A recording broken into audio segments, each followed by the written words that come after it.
하나님 우리 아버지와 우리 주 예수 그리스도로부터 오는 은혜와 평강이 지금 주일 공동 예배 참석하신 발복교회 성도 여러분들과 지금 이 시간 각 가정에서 가정 예배를 드리실 성도 여러분들과도 함께하기를 바랍니다.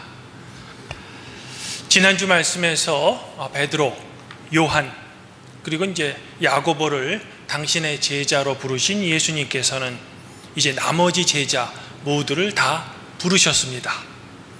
12명의 제자 모두를 다 부르신 겁니다. 그리고는 이제 어떤 평지에 서셔서 이 제자들과 함께 이제 많은 사람에게 이제 설교를 하시는 겁니다. 바로 그 설교 내용이 이제 오늘 말씀을 포함해서 누가복음 6장의 이제 마지막 절인 49절까지 이제 기록되어 있는 겁니다. 즉 오늘 말씀은 예수님께서 하신 이 평지 설교의 앞부분으로서 내용적인 면에서 보면 주로 이제 축복 선언과 저주의 선언으로 이제 구성되어 있는 겁니다. 이를 제가 짧게 요약드리면 우리 인간의 삶에는 이제 두 가지 길이 있는데 그중 한 가지는 축복을 받는 길이며 다른 길은 저주를 받는 길이다라는 겁니다. 성도 여러분, 오늘 예수님께서 말씀하신 이 사람의 인생에는 두 가지 길이 있다 라는 것은 유대인들에게는 매우 익숙한 내용입니다.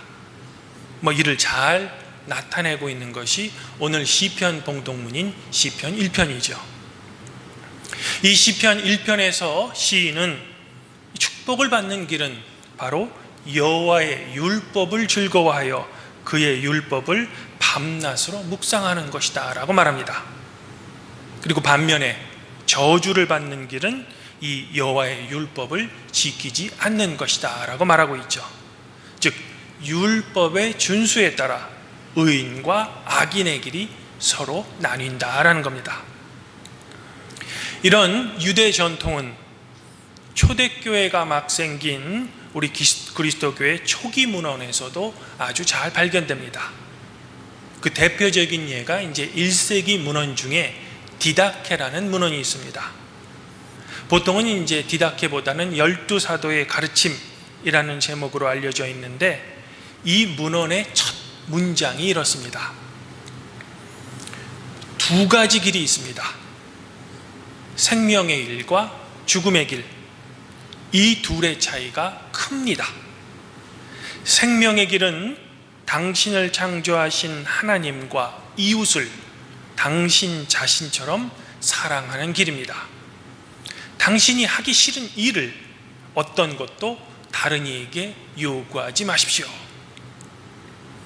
여기서 당신이 하기 싫은 일은 그 어떤 것도 다른 사람에게 요구하지 마십시오는 우리 그리스도교를 포함한 모든 종교에서 다 발견되는 이른바 황금률입니다. 우리가 언뜻 듣기에도 고개가 저절로 끄덕이는 그런 겉면입니다. 사실 이것만 지켜도 우리 사회는 매우 행복해질 것 같습니다. 하지만 이런 가장 기초적인 권면조차 지키지 못하는 것이 바로 우리 인간이라는 겁니다.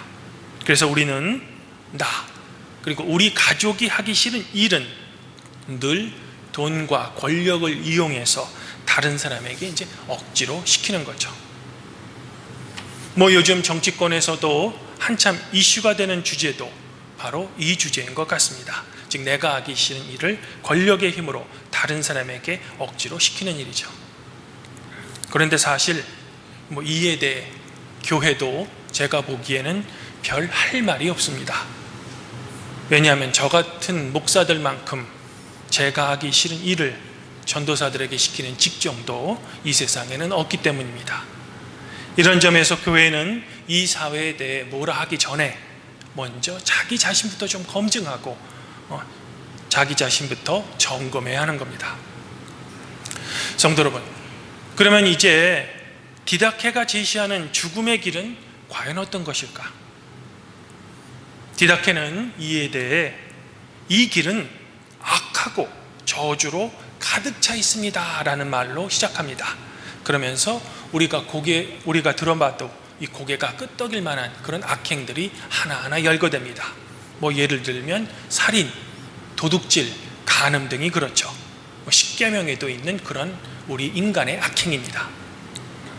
하지만 우리의 마음을 조금 불편하게 하는 살인, 도둑질처럼 누가 보아도 악한 것뿐만 아니라 우리가 그냥 넘기기에는 조금 자신이 없는 항목들도 이 죽음의 길에 포함되어 있다는 겁니다. 예를 들면 오만, 욕심, 자만 등 이런 것들이죠. 결코 우리 인간은 이런 것들로부터 자유롭지 못한 것 같습니다. 하지만 디다케는 이런 것들로부터 한 걸음 더 나갑니다. 그것은 죽음의 길에 선을 위한 의로운 심판에 가담하지 않는 행위, 가난한 사람을 불쌍히 여기지 않는 마음, 억눌린 사람을 위해 애쓰지 않는 행위들도 죽음의 길에 포함되어 있다는 겁니다. 즉, 그 자체를 행하는 것 외에도 적극적으로 이 선을 행하지 않고 악에 대해서 이 비겁하게 눈을 감는 행위들도 디다케는 죽음의 길에 포함되고 있다는 거죠. 하긴 종교개혁자 마틴 루터도 그의 대교리 문답 중 주기도문 부분에서 일용할 양식에 대해 이렇게 강구합니다. 우리의 범위를 넘죠. 일용할 빵을 위해 간구한다는 것은 이 빵이 만들어져서 즐길 수 있을 때까지 필요한 모든 것을 위해 기도한다는 의미입니다.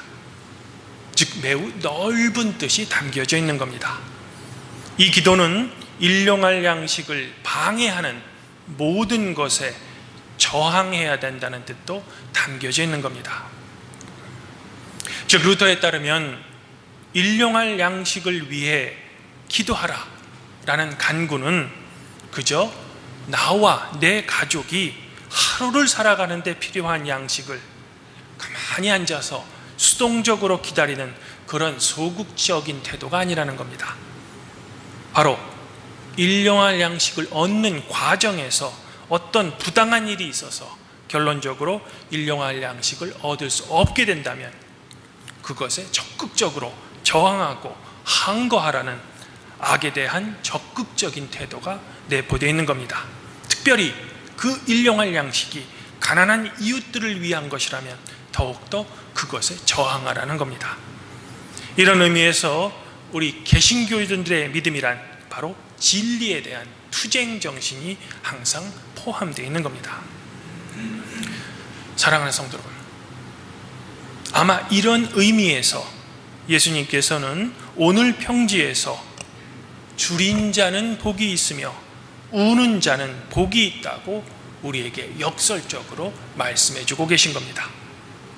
왜? 줄인 자와 우는 자는 자신이 겪는 그 고통으로 인해 하나님과 이웃에 대한 자비와 연민을 느낄 수 있으며 그 자비와 연민의 마음으로 하나님과 이웃을 비로소 사랑할 수 있기 때문이죠. 즉 디다케에서 말한 선을 위한 의로운 심판에 줄인 자와 우는 자는 과감히 함께할 수 있으며 그들은 자신들과 같은 가난한 사람들을 불쌍히 여기며 또한 억눌린 사람을 위해 애쓰는 마음이 그들 마음에 있다는 겁니다. 그리고 그렇게 하는 것이 바로 시편 1편에서 시인이 노래했던 여호와의 율법을 주야로 묵상하며 그것을 행하는 사람이 된다는 겁니다.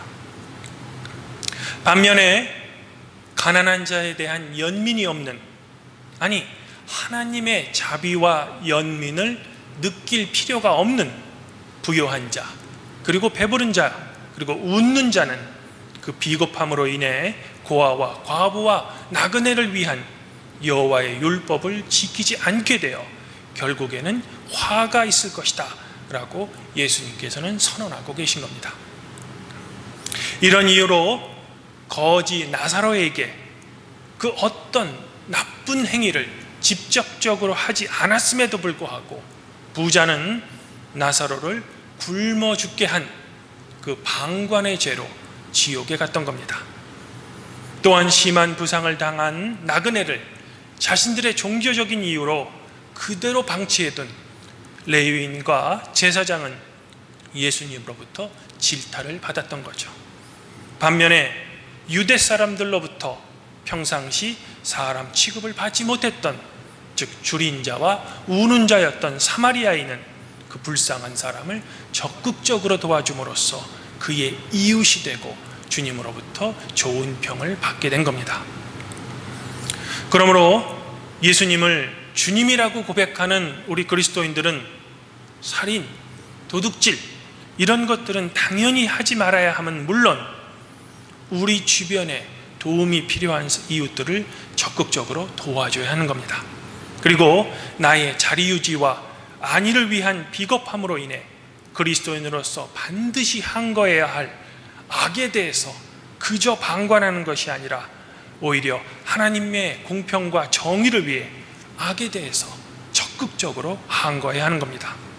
결코 우리 그리스도인들은 그저 말로만 떠드는 나약한 지식인이 되어서는 안 된다라는 겁니다. 바라기는 저희 팔복교회 성도 여러분들은 이 비겁하고 나약한 방관자이기보다는 진리를 위해 항거하고 그 진리를 통해 진정한 자유함을 얻는 주님의 제자가 되길 저는 먼저 성도들에게 권면드리고 싶습니다. 성도 여러분, 이제 저는 오늘 예수님의 저주 선언에 포함되어 있는 한 가지 항목에 대해 덧붙이면서 저의 설교를 어느 정도 정리할까 합니다. 26절의 말씀은 이렇죠. 모든 사람이 너희를 칭찬하면 화가 있도다. 그들의 조상들이 거짓 선지자에게 이와 같이 하였느니라. 어떻게 생각해 보면 이 권면은 우리의 상식에 잘 맞지 않습니다. 쉽게 이해가 안 됩니다. 왜냐하면 모든 사람에게 칭찬을 받는다는 것은 좋은 것처럼 보이기 때문이죠. 하긴 모든 성도들에게 다 칭찬을 받는 목사가 있다면 그 얼마나 좋은 목사이겠습니까? 또한 모든 사람에게 칭찬을 받는 지도자라면 그 얼마나 훌륭한 지도자이겠습니까? 그러나 주님의 말씀에 따르면 결코 그렇지 않다는 겁니다. 여기서 성도들의 이해를 돕기 위해 제가 예전에 과학 분야에 있었을 때 경험했던 지도자 한 분의 이야기를 들려드리고 싶습니다. 그분은 어떤 사람이 찾아와도 다 예스였습니다. 그러면서 하시는 말씀이 저에게 좋은 게 좋은 거라고 그렇게 말씀하시더라고요. 그래서인지 그분을 찾아오는 사람들 또는 그분과 가깝게 지내는 분들이 다 그분을 좋아했습니다. 이른바 말해서 평이 좋았던 거죠. 사람이 좋다는 겁니다. 즉 외부적으로 보았을 때는 모두가 그 지도자를 칭찬하는 듯 보였습니다. 하지만 그 지도자가 자신을 찾아온 친한 사람들의 요청에 모두 다 예라고 하면 정작 본인은 그 사람들에게는 좋은 사람이 될 수 있을지언정 자신이 책임지고 있는 그 조직과 같이 일하고 있는 사람에게는 좋은 사람이 될 수 없습니다. 힘들어지죠. 왜? 안 되는 것은 안 되는 것이 옳기 때문입니다. 또한 안 되는 것을 되게 하면 반드시 엉뚱한 사람이 피해를 볼 상황이 만들어진다는 겁니다. 그러므로 오히려 올바른 지도자라면 아무리 친한 사람이 와서 부탁해도 아닌 것은 아니다 라고 거절해 주어야만 자신이 책임지고 있는 그 조직도 건강해지고 같이 일하는 사람들도 편해지는 겁니다. 물론 그렇게 하면 결론적으로 모든 사람에게 칭찬은 받지 못할 겁니다. 매정하다고 평이 날 거죠. 그러나 안 되는 것을 부탁하는 사람이 원래 잘못인 겁니다. 결국 한 조직을 책임지고 있는 사람이 모든 사람에게 칭찬을 받겠다라는 생각은 매우 어리석으며 결론적으로는 그 사람은 지도자로서 매우 무능하다라는 것밖에는 안 된다라는 겁니다. 그럼에도 안타깝게 우리 지도자들은 그런 행동을 아주 잘합니다. 왜냐하면 그렇게 하는 것이 자기 자리 유지하는 데 매우 좋기 때문이죠. 그래서 그냥 다 예스 하는 겁니다. 하지만 우리의 진정한 선생님이시며 주님이신 예수님께서는 사회적인 약자들 그리고 죄인들에게는 무한한 자비를 보이셨지만 예수님 당시 외식적이며 이중적인 바리새인들과 서기관들에게는 매우 적대적이셨습니다. 즉 예수님께서는 모든 사람들에게 칭찬을 받는 지도자가 아니었다는 겁니다. 심지어 예수님에 대한 바리새인들과 서기관들의 증오가 얼마나 컸던지 그들은 예수님을 죽이려고까지 했다는 겁니다. 그래서 결국 십자가에 달려 돌아가시게 만든 거죠. 결국 이렇듯 하나님의 공평과 정의는 모든 사람들에게 다 좋을 수는 없는 겁니다. 왜냐하면 오늘 시편의 말씀처럼 의인의 길은 하나님께서 인정해 주시지만 악인의 길은 하나님께서 반드시 심판하시기 때문입니다. 주님 안에서 한 형제자매인 팔복교회 성도 여러분, 그러면 예수 그리스도를 나의 주님이라고 고백하는 우리는 과연 이 두 가지 길 중에 어느 길을 선택해야 할까? 그것은 바로 예수 그리스도가 우리에게 보여주신 바로 당신의 삶으로 성도 여러분들에게 보여주신 십자가의 길일 겁니다. 그리고 그 길은 모든 사람에게 칭찬받는 길은 아닐 겁니다. 이 길에 대해 오늘 구약 말씀인 예레미야 선지자는 이렇게 예언합니다. 무릇 사람을 믿으며 육신으로 그의 힘을 삼고 마음이 여호와께 떠난 사람은 저주를 받을 것입니다. 그러나 여호와를 의지하며 여호와께 의뢰하는 사람은 복을 받게 될 것입니다. 아무쪼록 우리 발복교회 성도 여러분들은 오늘 예수님께서 말씀하신 모든 사람들에게 칭찬은 받지 못할지언정 우리의 유일한 선생이시며 주님이신 예수님에게는 잘했습니다, 나의 친구여 라는 칭찬을 받는 오늘 말씀의 줄인 자 그리고 우는 자가 되기를 저는 지금 소망해 봅니다. 바로 하나님과 이웃을 사랑하는 연민과 자비의 마음이 있는 그리고 하나님의 율법을 묵상하는 그리스도인 말입니다. 바라기는 이러한 길을 걷는 우리 발복교회 성도 여러분들에게 하늘로부터 오는 큰 상급이 성도 여러분들 자신과 여러분들의 가정 위에 항상 함께하기를 진리로 우리를 자유롭게 하신 우리 주 예수 그리스도 이름으로 간절히 축원드립니다. 그리하면 모든 지각에 뛰어나신 하나님의 평강이 그리스도 예수 안에서 성도 여러분들의 마음과 생각을 지켜주실 것입니다.